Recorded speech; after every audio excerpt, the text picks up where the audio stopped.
We're in the consolation bracket, which is like the loser bracket. So I'm right there with you, kid. Sending hate from down there. yeah. Well, okay. Well, aside from that one, I guess we'll count that one. What else? Three more.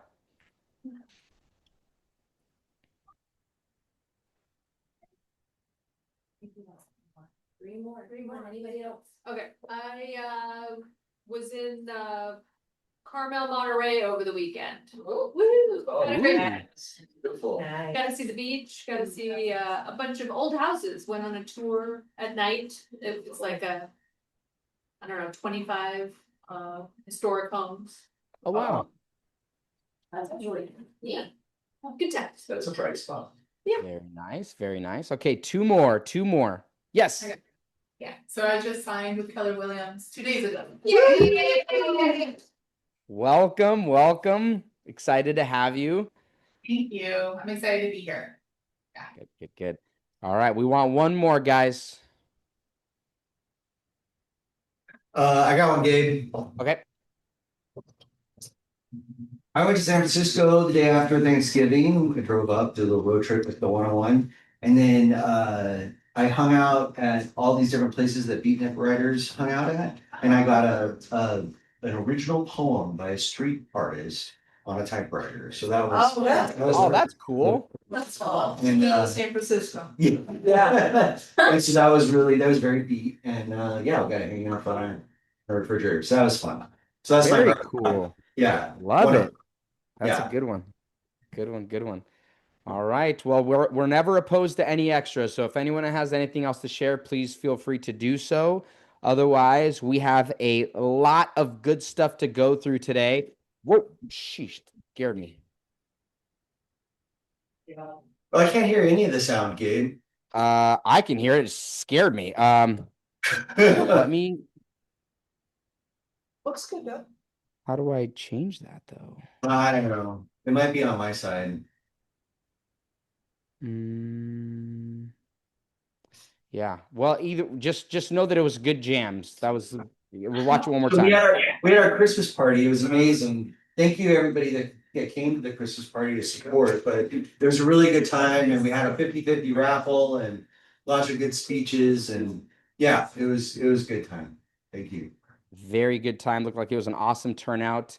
Now we have some welcomes in order. We have Jessica, Heather, and Martha. I know they're all wearing matching hats, but they did not join together. But if can And anyone... Heather and Martha are here, Gabe. Yeah, I was gonna say. So let's see, Heather. Do you want to share just a little snippet about you, how you found the best industry in the world, anything? I'm Heather. Hi, I'm Heather. happy to be a part of Keller Williams Pasadena.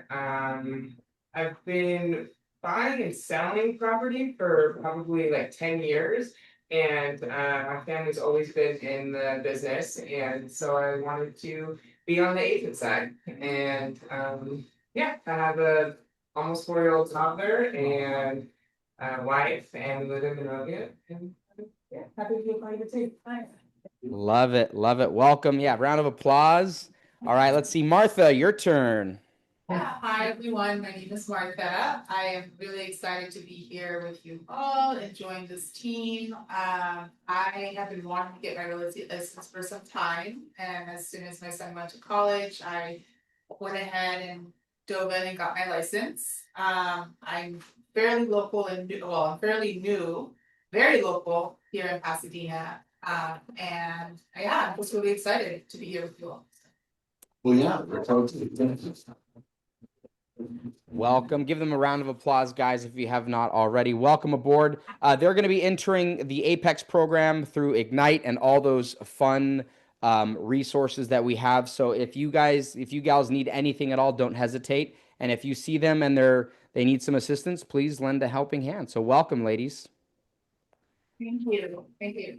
All right, we have. Oh, sorry, I turned the slide too late. We have other faces to welcome. We have Pong Sun, who I think is actually on the Zoom. I think I saw that, and then we have Valerie. So welcome to you guys as well. Give them a round of applause. Valerie, I think, was within the week, and Pong Sun was a couple weeks ago. So a lot of fresh faces. So welcome, guys. Excited to have you. Gabe, Valerie is Malik's mother, Correct. Yep. another agent of ours. And she's working in Virginia, I think. Yeah. So you won't see her around very much at all, but she is a part of the KW family. So that's the beauty of KW is we're really connected all across the world. Yeah. Now we have some congratulations in order on the royalty cap. So again, I always like to remind people how awesome this is. So any brokerage you go to that is a franchise, there's a franchise fee. That's just how it works. It's 5%, 6%, you name it. And that's how they make money off of all the agents or the franchise owners and things like that. Well, Keller Williams has a cap on that as well. So every agent pays a 6% royalty, but that is capped at $3,000. So when you hit that, we call you a royalty capper. And all these agents here, let me make sure there's not another slide. All these agents here have passed that, so they get a 6% bump in pay on their very next transaction. So Stephanie and Colette, give them a round of applause on capping on royalty. And then Stephanie was like, no, I want some more. So she kept going, and she capped on her cap on her company dollar. So she's a full capper. Now, this resets every 12 months for that agent. So if Stephanie joined us in, I actually don't know, but let's say she joined in June and she now is at 100%. She is at 100% until the next June of 2026. So she gets to enjoy however many months are remaining in her anniversary year. So congratulations. Give her a round of applause on 100% on her company dollar cap. Now we have top 10 awards here. We have Anna Wang, Carrie Hernandez, Casey Picard, the Burns team, Jessica Romero, Nina Kirkendall, Melina and Vince, Andy Chan, Brian with the Parsons team, and Roger with the Phillips group. They qualified for top 10. Give them a round of applause, guys. Awesome work. And then we have top individuals. This is Carrie as well. Your performance places you in the top 10 region wide. So remember, our region goes all the way to, what is that? La Quinta, Riverside, Redlands area. I think there's 19 market centers. So Carrie was ranked as the top 10 individuals in the region. So let's give her a round of applause as well. And then top individuals, first place, Hang Zhang was top first place in the individuals across the entire region. So round of applause for them as well. Very nicely done. And now here are all the closed escrows. I always like to use this slide to remind people that you're going to hear a negative thing of people aren't moving, and you're going to hear an extra negative thing or people aren't moving during the holidays. And yet, here we have people that have closed listings. We have Kelly Tran, Kevin and Kevin with the Bridge Group. That's their group. Mike Dorr, Nina Kirkendall, Stephanie Zhang, Matt with the Parsons team. Andy closed 2 listings. Anna Wang, 2 listings. Carrie, 3 listings. The Burns team, 3 listings. And Jessica Romero, 4 listings. On the buy side, we have Andres Diaz. That's one of our commercial agents. Andy Chang, Anna Wang, Carrie Hernandez, Jessica Romero, Kevin and Kevin, Leslie Zong, Nikki, Shane Twin, Shailene, Jane with the Parsons team, Brian, 3 buyers with the Parsons team, Colette Leach with 2, and Stephanie Zhang with 2 buyers that closed. So give them a round of applause. They are going against what you're going to read everywhere, which is nobody's moving right now and nobody's moving during the holidays. And we have some holiday babies here. So Patricia on the 2nd, Malik on the 4th, Phil Coombs on the 5th, Jem on the 10th, Frank Ferguson on the 11th, Danny Alvarez on the 11th as well, Fiorella on the 13th, James Dunn on the 14th, Jessica Romero on the 18th, Joycelyn on the 19th. So now we're in Jessica Romero's in 2 days, Joycelyn's in 3 days. Cecil on the 21st, Christina Doe on the 23rd, Julie on the 25th, Susie Koo the 26th, and on the 30th, we have Kayla and Matthew. So happy birthday to you guys as it gets closer, and if it's already passed, happy birthday. I hope you had a good day. Anniversaries in order for 1 year. She is in our mentorship program. We have Jem. 2 years is Karina. That's my wife. Nikki Ip with 5 years. For 9 years, we have Jessica Castro and Fiorella. And 12 years, we have Keith Harrington. He's one of our mentors. He's on the ALC, and he is in charge of our career nights and our K-Score real estate school. He's here, Gabe. He's right behind the pole. Make him wave to everybody. Hello. 12 years. 12 years. Oh, Thank you. so those are all paid actors. Let's do it one more time. But there's no sound, so we'll have to do the. He's saying, congratulations, everyone. We can do like a dub. We can dub it. Whoa, ho, ho. Congratulations, everyone. That's what he just said. We're not sure why the sound isn't coming across. Sorry, guys. So next up is Ani here, Robert? Yes. Okay, Ani's here. perfect. So we have TC Corner with Ani. Is she wearing a Santa hat as pictured? No. No, but they're great at Yeah, her outfit's better visualizing, they're than that. great at visualizing, they got it. Hi, everyone, so just to remind you, we are undergoing some form changes, I think they've already kicked in. Some of the car forms have changed up again, it happens like twice a year. So if we get, let's say, your seller disclosure set done within at the start of your listing time, and then within 6 months you haven't gone into escrow yet, we do have to redo them again, just so that they are as current as possible. But if within that 6 month timeline, we undergo form changes, then whichever form has changed, we would automatically have to redo those again. And I know that's a headache because usually the SPQ and the TS are part of those changes, and those are the more detailed forms, obviously. So to add on to that, if you're aware that your seller is like not tech savvy at all and they're not going to be signing any of the forms, please let me help you get those disclosures done ahead of time, because it happens all too frequently when we go into escrow. Then the agent is trying to sit down with their seller to get those forms done, and you have a 7-day window to turn those forms in, and it becomes like a 2-week process. So then you're just like pushing up against those contingencies, and you're allowing them more leeway to kind of like play around with timeframes. So just please keep that in mind, and I don't know, have a great Christmas, everyone. Love you, seeing you. Thank you, Ani. You know, we just like to keep Ani on her toes with all the form changes. We just like to keep her just ready at all times. All right, let's see. Just a reminder, guys, on the disappearing cap. So we just congratulated some people that have capped on their company dollar. Our office cap is $29,000, $3,000 for royalty. And there is a way that $29,000 cap does not actually have to be $29,000. There's 2 ways to cap at our office specifically. One is you earn company dollar so that you can approach that cap. Another way is you refer producing agents when they sign up, then the next year your cap actually lowers. So what can happen is as you're earning towards that cap, you can be lowering that cap threshold at the same time. So 25% reduction in your cap. So you refer 2 agents that join that are producing agents, you can be looking at a half cap in 2026 or the next year. So just a reminder, we always want to remind you guys of that. And we don't want you to feel like you're recruiting or being salesy. It's a really simple way of saying, hey, we have this class that I really think you should check out.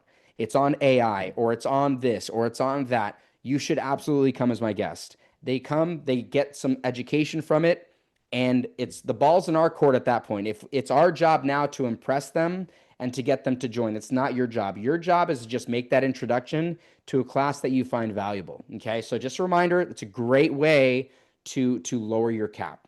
Okay. Now we have some affiliates. Let me just make sure. I don't think any are on the call, so I think they're all going to be there. Yes. Okay. So let's get started with our affiliate. So very first up, we have Sandy Franco. Is she wearing? Okay, so Sandy, and to go somewhere where we have know people that well afterwards, because if you know me, this is not how I dress for But you look cute. Yeah, right, this is not how I dress for Christmas. I usually have the whole, you know. Oh, the wedding outfit. Stuff, people, right, so I did a necklace only and then laid out, and I left my reindeer ears in the car because then it did. So, you're paying fast, at least I'm blinking, right, so there's that, so for the high people, hi, I'm Sandy, I think, from warranties. Welcome to the office. Who's coming for lunch, you eat that and then all the sweets, I guess, you don't bounce off walls. All I really have to say is I hope you all have a wonderful holiday season.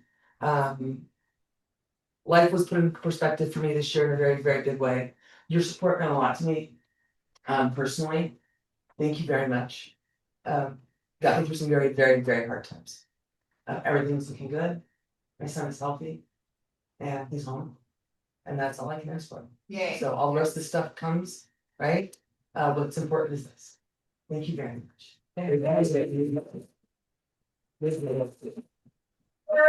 the rest of your clothes? She's, you know, my closet is just upset. They're waiting for me. I know, so. All right, next up, we have Envoy Mortgage. Come on up. Hello, everyone. Happy holidays. Well, I wanted to let you know that I have officially moved in. My office is right there. So please come see me. Any questions you guys have, even if I'm on the phone, just leave me a little note. I will come look for you. I'm here to help support you. And yeah, so I'm looking forward to getting to know each and every one of you a little better and working with all of you, even the people online. So thank you and happy holidays. All right, thank you very much. All right, let's see. Kathy with Landmark Trust. Is she on a call? If not, she can come out later and. Yep, hold on, Just come. Let's get the cookies. You're in California. Solid go park those. Oh, I have you. You guys. Morning. Oh God, I was sad about that. So I'm just gonna share with you today that, so this is brand new. This is attached to the fire properties. This is from title these days. It has to do with AB 851. So this document now has to be recorded with grant deeds. And it has to be notarized by the buyer and the seller. So it makes it a little precarious because, as you know, the grant deeds are only signed and notarized by the sellers.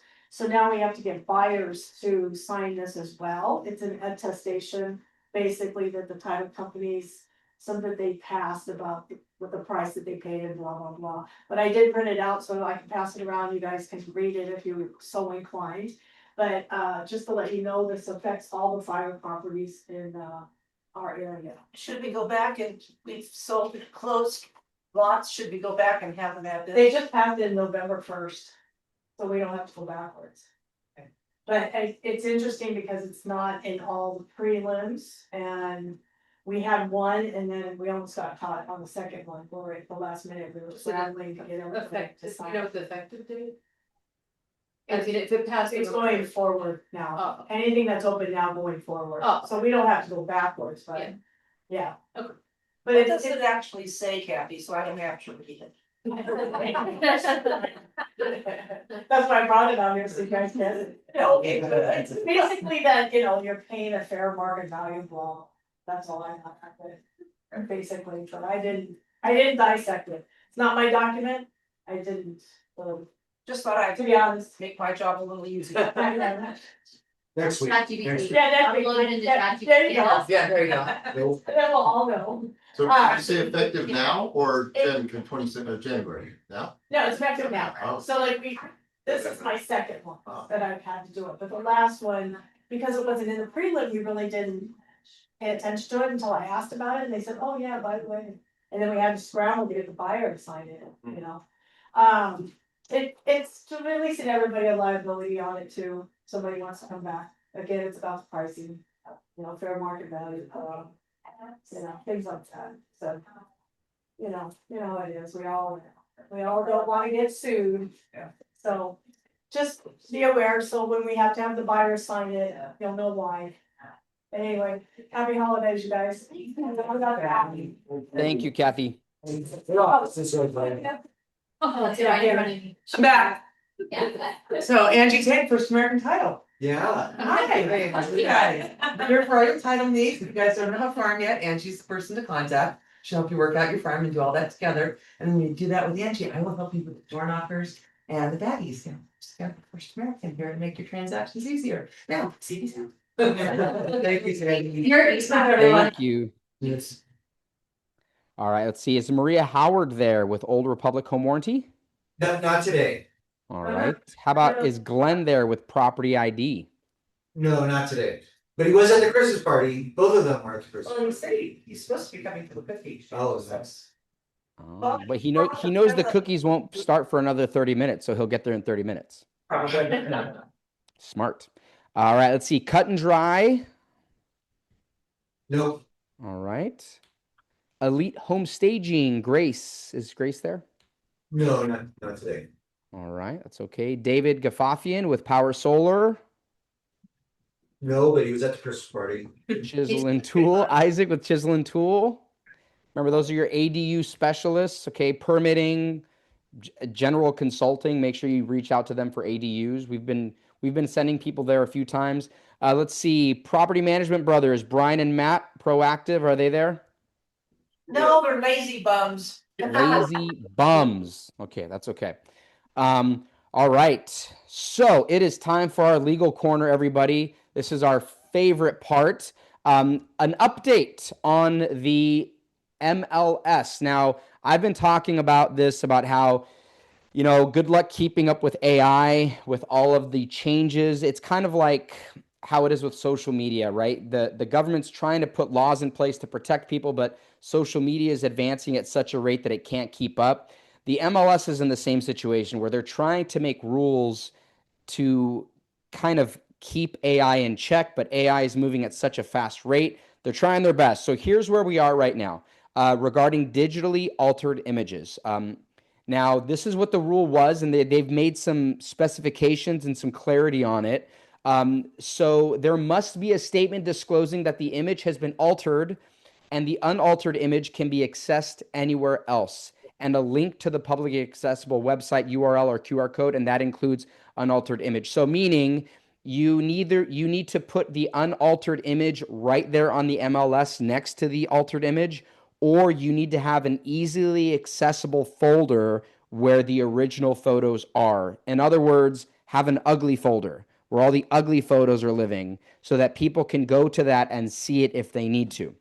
Now, the conversation was, well, what is altered? And I'll kind of give you some really easy ones. If you want to simply make the exposure of the photo better, that's an easy button that you can hit, and I would say that's a slight alteration. Now, are you able to remove out of the background a power line from the photo? No, right? So some of these are easier, but then there's some middle ground. So we're going to talk a little bit about that. And they specified here, what counts as a digitally enhanced image? As the rule puts it, any image that has been altered, sorry, the screen is in the way, altered through the use of photo editing software or AI to add, remove, or change elements in the image.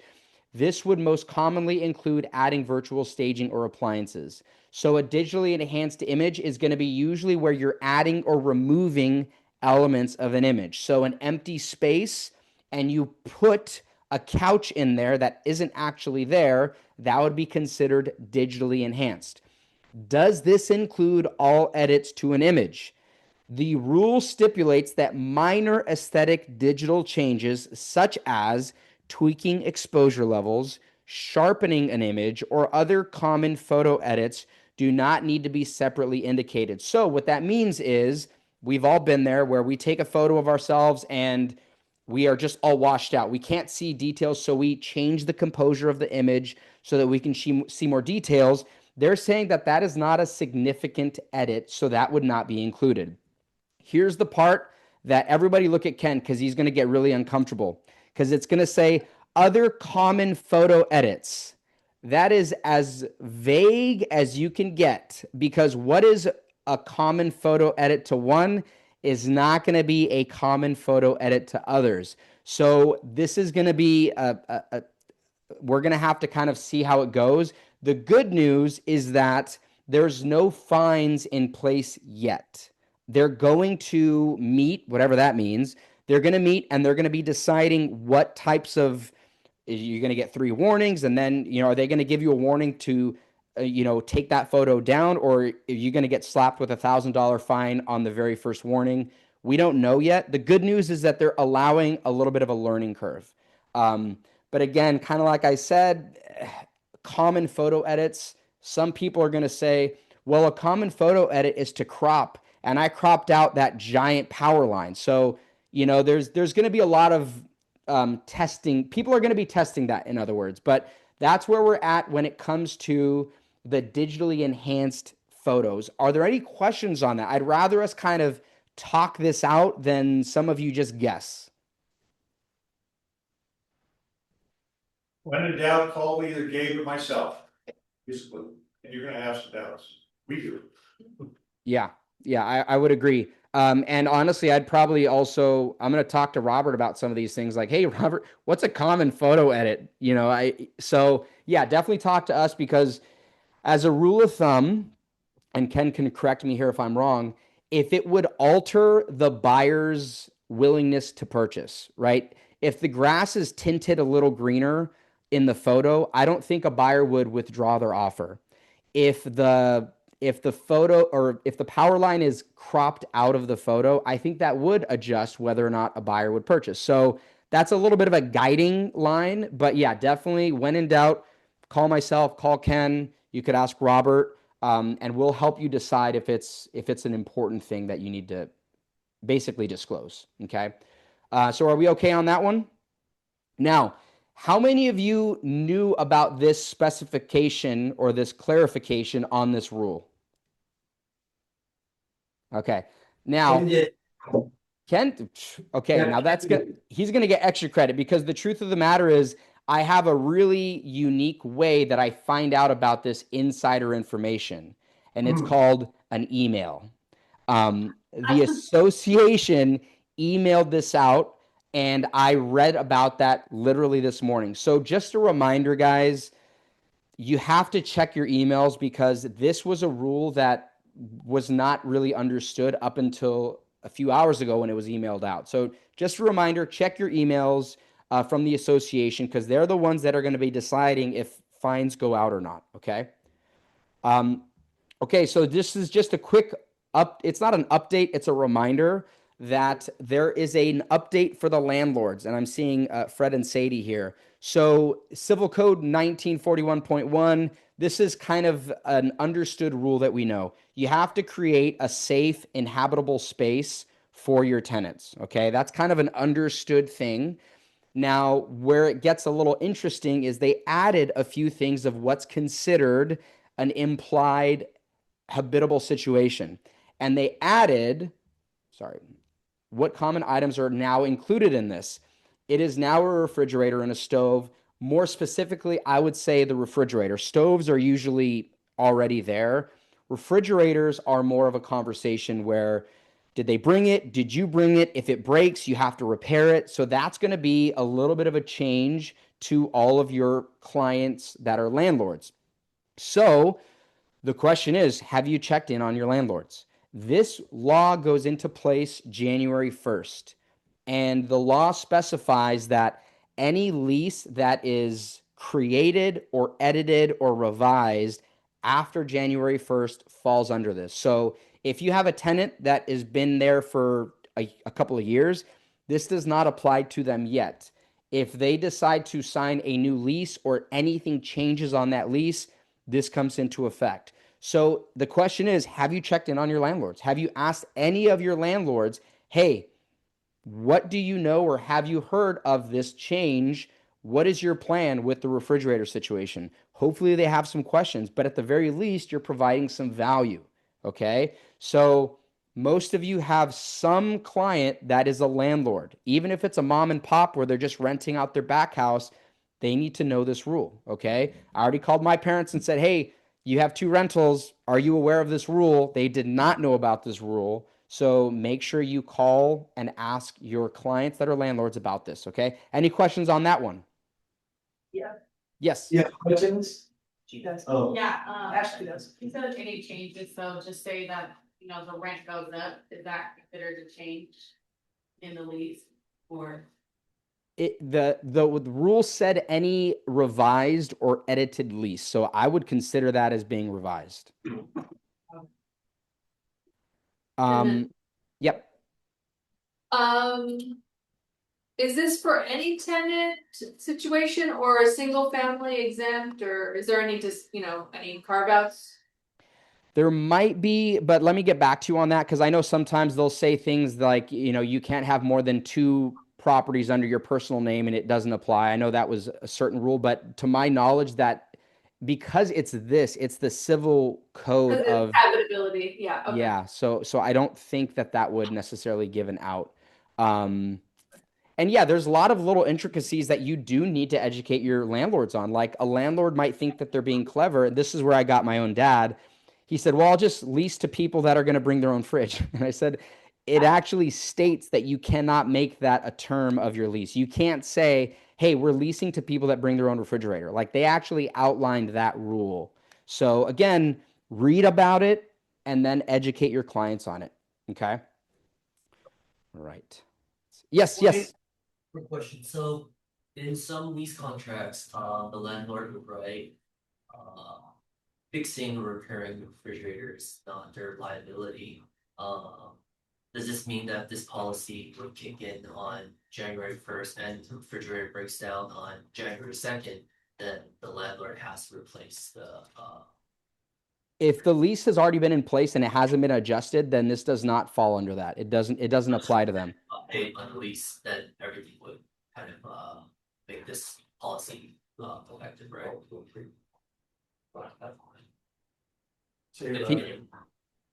Can So you if they made an update on the lease after January 1st and the refrigerator breaks down, then they have to replace it by January 2nd or whatever, right? Well, yeah, so good question. This going back to kind of ambiguity, it states that the landlord has to repair or fix or replace it in a reasonable amount of time. And if you want to give like an analogy, if the heat goes out in the wintertime in your rental, a reasonable amount of time is fairly quickly because they need heat, right?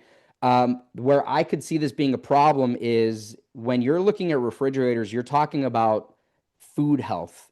And if you're the landlord and you took your, 5-7 days to repair something and that tenant gets sick, I don't want to be in that deciding room where who's at fault for that person getting sick. I don't know. But I will say that it's considered no different than the electrical goes out, the plumbing leaks, the refrigerator breaks. But yes, Fred. Are you aware of any like opting out if a tenant wants to put their own refrigerator? Are there any forms or anything on that yet? I don't know if there's a form, but the tenant can absolutely bring their own refrigerator. They can bring their own refrigerator, and then they'll be responsible for that refrigerator. The kicker comes is if, let's say, a tenant brings their own refrigerator because they like their fridge, and that breaks down, and they decide, nah, you know what? How about you just provide one? Now you're kind of on the clock. You need to provide a refrigerator. So it kind of puts landlords in a tight spot because you almost need to have a refrigerator like on standby, or like I have a rental. If a tenant brings their own refrigerator and I already have a refrigerator there, where am I going to park my refrigerator? Right. So it is going to make things. And again, this is the conversation that you need to talk to your landlords about because, California, political or otherwise, it's not the most landlord friendly state. So for some of your landlord clients, this could be a conversation topic where they say, no mas, like let's get rid of this thing. This is my last year. I'm going to put my money elsewhere. You want to be that person that contacts them about that. But just so you guys know, we can send out the specific verbiage of where, it's only a paragraph of reading for us to kind of see like what falls under that purview because it did specify, if they bring their own refrigerator, who fixes that, if they opt out and they want you to bring theirs, things like that. So we'll send that out, the specifics of where that is because it's not, the civil code is the general rule. The AB assembly bill that one is where it specifies that, and we'll send that out later so you guys know where to find that. All right, guys. So let's get into some coaching stuff. So let's talk a little bit about, let's talk about it. So who here watched Buffini's bold predictions? Raise your hand. All right.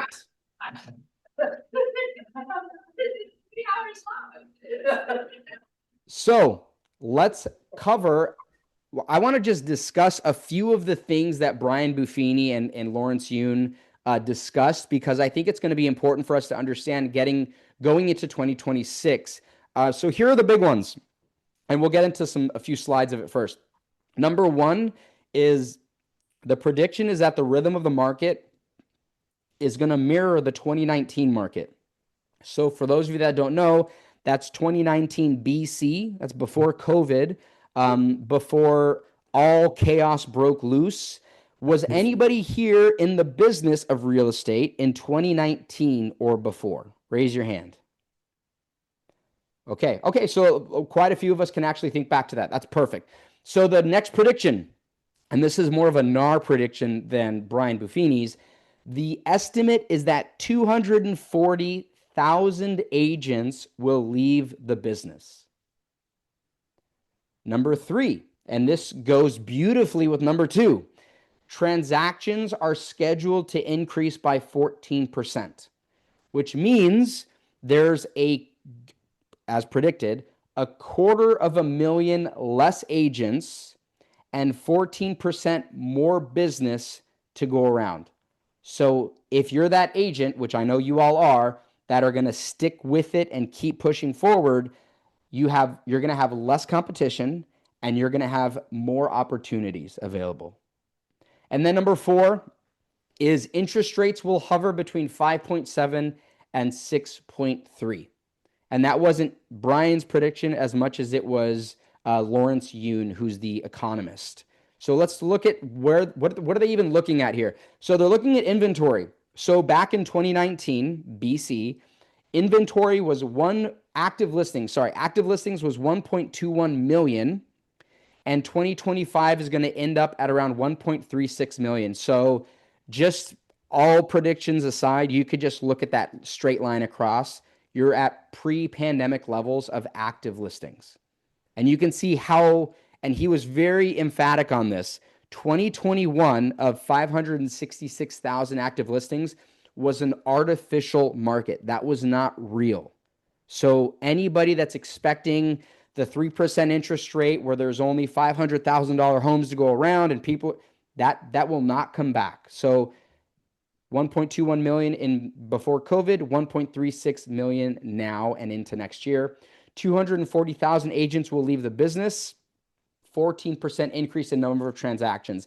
I just really want everyone to kind of wrap their minds around that, about what that means in terms of opportunities. And then last but not least, let me go forward. Here we go. Interest rates will hover around 5.8 and 6.3. And I've seen this graphic before, and I think it's a really interesting graphic. The prediction is that people are going to start getting off the sidelines, and specifically when interest rates drop from 6.8 to 5.8, which is in this range, there will be an additional 550,000 homes for sale, which I believe it was 5 million more people will be qualified to purchase by that drop alone. Okay, so just understand, if you're having a buyer that's waiting, let me rephrase. If you have a buyer that's able to purchase now, but they're waiting for interest rates to drop, the question would be, do you want to compete with 5 million additional buyers, or would you rather lock in your purchase now? And it's up to them, right? But those are the conversations this is where you take this data and you turn it into a conversation to your client. You know what? That's a great point. I absolutely understand why you would wait for interest rates to drop under 6%. Let me ask you a quick question. What do you think it would do to the price if 5 million more buyers qualified to purchase right alongside you? What do you think that would do to the number of offers, the value of the home? And then you go from there. You ask good questions. Okay. Let's talk about what the profile of a seller looks like. So the median age for a seller is 64 years old. The median tenure, so that's how long a seller is in a home, has just kept creeping up. It used to be 7, then it was 10, and now it's 11 years. And then 50% purchased a newer home, 34% purchased a bigger home. Now let's look at the inverse of that. That means that 66% of home sellers purchased what? A smaller home. So should you, if you were creating a message, should you talk to sellers in general that are looking to move up to a bigger home or downsize to a smaller home? There's no wrong answer to it, but you kind of decide which is the niche that you want to focus on. And then this one's never changed. The top reason to move, to be closer to friends and family. So again, taking this information, if a 64-year-old was selling their home and we know that the top reason is to be closer to friends and family, your messaging would change a little bit. And maybe it's not centered around, look at how much equity and how much wealth you can build. Maybe it's talking about moving closer to grandkids or just aging parents or relatives. Okay, so just take this information, guys, and let it adjust your messaging, because some of us are speaking to the wrong people. Profile of a repeat buyer. This one was really interesting. So a repeat buyer, the median age is 62. 22% had children under the age of 18. Top reason to move, be closer to friends and family. 79% share of home, 30% all cash, but I want to talk about that middle one, 79%, because this is what I find really interesting about this one. So 79% of every buyer was a repeat buyer, which means only 21% were actually first-time buyers. So maybe you have a slightly more savvy purchaser. Maybe you have somebody that has to sell their home while they purchase another one. What does that process look like? I just think it's interesting because I think a lot of times when we think of buyers, we think that it's somebody buying their first home or they're just moving up. But we can see here 79% of repeat buyers. 79% of buyers are repeats. Okay. So I would just want to kind of round table this. What are we taking away from this? How would any of us change our messaging having seen what the profile of a seller is and the profile of a repeat buyer is? What are we seeing? We get on Facebook right away. Yeah, they are. They're located on Facebook. Yep, 100%. I think a lot of people, they love the TikTok and the Instagram, which is, that has its place. But where do most 64-year-olds and 62-year-olds hang out? On Facebook. Facebook. Or on my Nextdoor app, asking if anyone has seen their dog or if that was gunshots or not. Or that. Next door too. Or that, yeah. So again, take this and let it mold your marketing. Okay. I saw this, the 79% jumped out at me because what I heard there is if I'm talking to a buyer, there is a high likelihood that they have to sell something. Right. And either they're keeping it and now they need help with how do I rent this thing out, or I've never had to sell a home and buy a home at the same time. I think a lot of times we overlook our skills. That is a daunting task. Top 5 most stressful things in a person's life is real estate moves. It's up there with deaths of spouses. I mean, it is up there. Let's not overlook the fact that people have no idea how to buy and sell at the same time. Some of them probably have a drunk uncle that's telling them it can't be done, right? So it's your job to speak to that. What else? What else are we hearing, guys? Give me one more thing.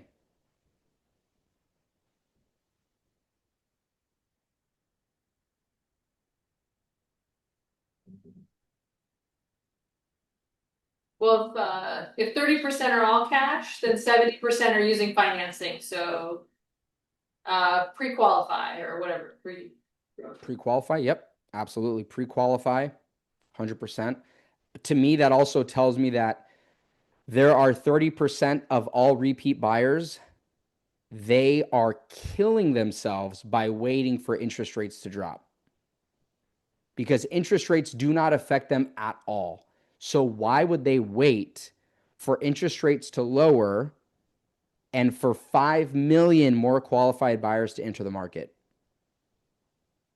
So yeah, I'm here there, and that's the beauty of these stats, is there's two sides to all these things. Okay. All right, let's see. Let's keep going. Okay. Question for everybody. So we did the just imagine, right? For those of you that don't remember what that drill was, it is an exercise where you take yourself to a future state, whether it's a future pain or a future pleasure. And I think there's a board right next to me right now in the cafe. Yes. People wrote down what they would do if they passed their goal by one transaction, meaning your goal was to sell 8 properties and that 9th one hits the bank. Just imagine what you would do with that money. And then on the flip side, just imagine that note card you wrote down, that because you took your foot off the gas, you did not get that 9th transaction. And whatever you wrote down doesn't happen. And whoever was relying on you for that to happen doesn't get it. Okay. So future pain, future pleasure. If you've been to my role play classes, we always practice that. Okay. And it's not manipulation. It's getting people to understand essentially the consequences of what they do or do not do. So now that you have that goal in mind, how do you accomplish that? Like, what number are we thinking of, guys? You should focus on one number, in my opinion. And again, everyone's going to be a little different. There's one number to think about. If I want to sell 8 homes, that's kind of a lofty number. I can't get half of a home, right? There needs to be a number before the transaction. It's called a leading indicator. And that number is what? Who wants to guess what leading measure we should track in pursuing our goal next year?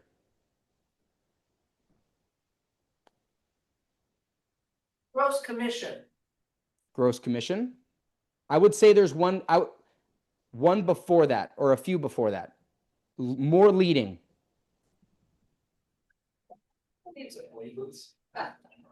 Who said that? Appointments? Who said it? Jane said it, Jane. Whoever got it wins a cookie. Appointments. You win a cookie. So that is the number. And again, this is where everyone's going to be a little different. That's my brain wraps around that number the best. And here's why. It's not such a huge number like how many phone calls are you making every afternoon. It's not such a small number like 8 transactions. It's somewhere in the middle. And question, Robert, how can people figure out how many appointments they need? Do I need a spreadsheet and a TI-83 calculator? No, Gabe, you don't. Well, Robert, where do I go? Man. You just go to command. So can you guys see my screen? Yes. Okay. So for those of you that have not seen this, this is my wife's command. And she's got a lot of bells. Ken, you see all those bells? 112 bells. This is Karina's command. And if you let me go to the home. So if I go to my home, and then I go to this tab, let me hit the red button here, and it says reports. I'm going to go to reports, and I don't like how they added this, but anyways, you're going to go down to goals. That's right here. And if I really wanted to keep it at the top, I think I would star it. And I'm going to hit goals. There you go. And 2025 was a bunch of goose eggs. I think yeah. But here's what you're going to do. You're going to go to 2026 goals. That's this tab here. And you're going to click on goal settings, and it's going to walk you through how do you set up these goals. And you're going to type in, what is your profit goal? What are your expenses like? Cost of sale is your cap and your royalty. So you're going to put that in there. I just put a 50-50 model. I don't really think that a lot of people are going to necessarily do that exactly, but It gives you an idea. Average commission per unit, everyone's going to be different. If you don't know what to put there, ask one of us and we'll help you out just by kind of going by averages. And what it tells me is in order to make a profit of $120,000, I actually need a GCI of $167,000. That does not help me at all. That's not a leading indicator. So I'm going to keep going. And it has me choose conversion rates. I personally just keep it as is, 75% of everything. Okay. Appointments set, 75%. Appointments kept, 75%. Agreement, 75%. And then actually closing the transaction when I open up an escrow, 75%. That's fine. I wouldn't worry too much about that. But here is the goal. Here's the gold of this. When I go down to my 2026 goals, I'm going to ignore leads because honestly, I don't even know what 9,500 leads looks like. I get a little scared. I'm going to ignore that. Contacts, again, you're getting my perspective here. I don't care about that either. I don't even know what that means. However, appointments kept. Look at this beautiful number right here, 18. That's all I need. So what I would do if I were you, I would ignore everything. I would do this entire goal setting exercise just to get to this number here, appointments kept. Because now that big scary goal of appointments is set. I would say, Gabe, my goal for next year, in order to get to that, whatever I wrote on that note card, in order to get to that lakeside property where we purchased that and it's our second home, so we only have to put 10% down and it's this and that, and we're drinking coffee on the porch and we're overlooking the sunset and, you know, the kids are playing. I just need 18 appointments. That's what I need. So what I would encourage everybody to do is put down your TI 83 plus calculator. All you need to do is open up Command, and I want you to choose your profit goal. I want you to put in your cost of sale of $32,000. Put in your business expenses that should not be that high, but we can have that conversation another time. And then just click through everything. Yes, my conversion, blah, blah, blah, click, click, click, click, click, until it gives you your appointments number. And that is the number that you're chasing. Because I'll tell you what, 18 appointments in 12 months suddenly seems really doable. And what that leads us to is my favorite part of real estate. It's that now the game is played.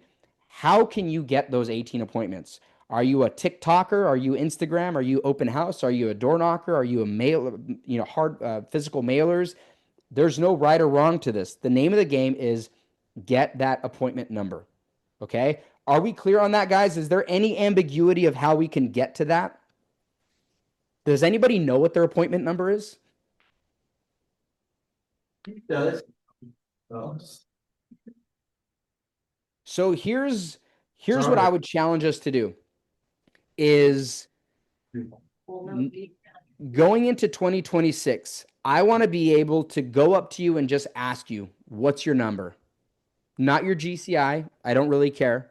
Not your units. I don't really care. I want to know what your appointment number is. And if I go up to you and I say, what's your number? And you say, it's 12. Awesome. How are we doing so far? I got one so far. We're ahead of schedule. It's January. Good job. Let's try to get a second one in January so you can bank one. Okay, that's your number. Okay. Okay, let's see. Let's skip this. All right, so let's just talk about some trainings. So we have Canva. Just a reminder that there's been some trainings going on it's called Tech the Halls. It's on our training calendar. They've been teaching certain tech things and also just business things. Maps Coaching's been doing free coaching calls. I've sat in on a few of them. They're actually really good, and they're only 30 minutes. So make sure you lean into our Canva and all of our trainings. Just a reminder, we have Power Up Mondays with Cynthia, where she's just kind of giving you some words of encouragement to kind of take on the week. That is on Facebook, Robert? Yeah, Facebook, Instagram. All right. Facebook, Instagram, TikTok.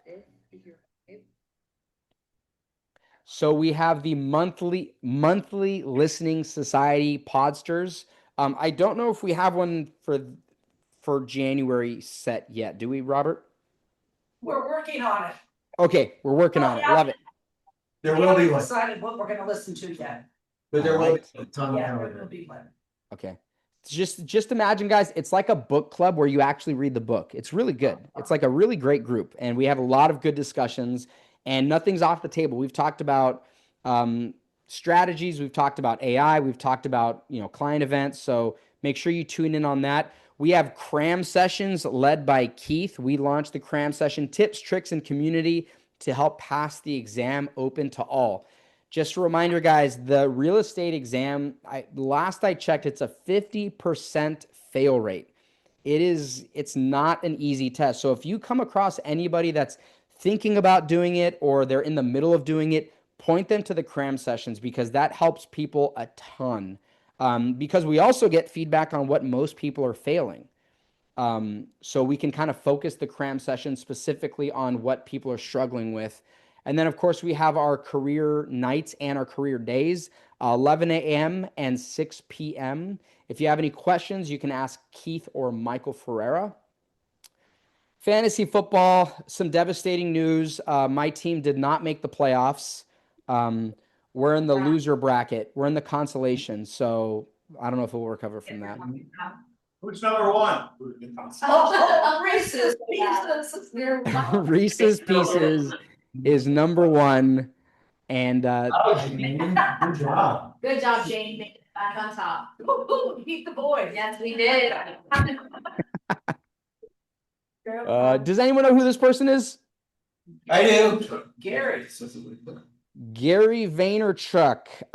He is I would say he's an entrepreneurial thought leader. If you kind of wanted to give a category, he's always thinking on the forefront. So he's going to be talking about AI and social media a ton. If you look up any of his videos, language warning, he speaks from the heart and off the cuff. So just be a heads up on your volume there. But great guy when it comes to thought leaders and entrepreneurial things. And he's going to be at Family Reunion. That's a big deal. Also, Jay Shetty is a keynote speaker, podcaster, author, and this is all happening in Atlanta. So if you are interested in Family Reunion, make sure you scan the QR code. Just Google KW Family Reunion and it'll pop up. And that's coming up in February. And then this is just our template of trainings. As a reminder, guys, we have tech trainings, contracts class Wednesdays on Zoom, role play and pregame caravan. And then we have our group coaching call, Agent Huddle, on Fridays at 9:30 a.m. Oh, here's Robert cooking the cookies. So I would encourage you, don't eat Robert's cookies because that's what went inside of them. He somehow put a tablet in there. Let's watch it again. He put an egg, okay, an open house sign, a sign-in sheet, a tablet, and flyers. So, and it's gluten-free. So enjoy Robert's cookies. We'll make sure you sign a hold harmless.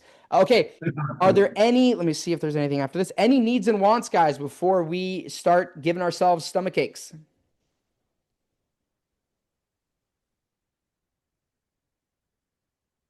All right, well, I have a need and a want.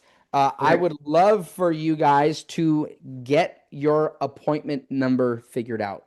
It will literally take you, the thing that will take the longest is you figuring out what your profit goal is, to be honest. Everything else it will calculate for you. But figure out your profit goal.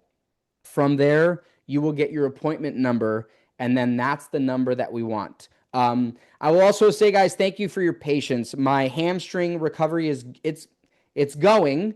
I'm limited to sitting down for 15 minutes at a time, and I'm still kind of at a reclining angle. So for those of you that don't know, they had to reattach my hamstring to my hip bone.